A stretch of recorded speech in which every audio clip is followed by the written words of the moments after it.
চিংড়ি মাছগুলো ভেজে তুলে রাখা হয়েছে নুন হলুদ দিয়ে। আর এখানে তেল দিয়ে গোটা গরম মশলা তেজপাতা ফোড়নে দেওয়া হয়েছে আর ঘি দেওয়া হয়েছে। এবারে আদা রসুন পেঁয়াজ বাটা যাচ্ছে।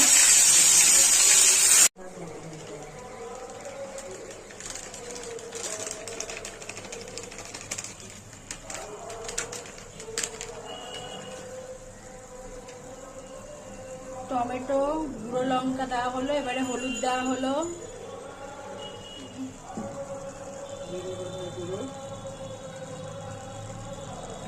ধনে জিরের গুঁড়ো পড়ে গেল, এবারে কাশ্মীরি লঙ্কার গুঁড়ো,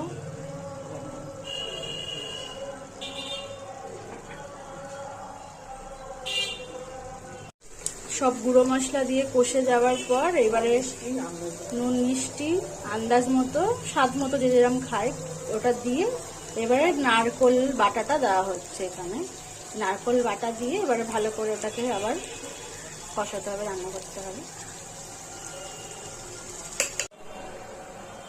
জলটা দিয়ে ফুটে গেল, এটা দিয়ে দিচ্ছি মাছগুলো।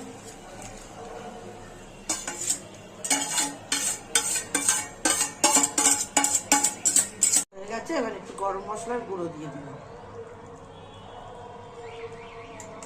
দিলেই আমার হয়ে গেল চিংড়ি মাছের মালাইকারি।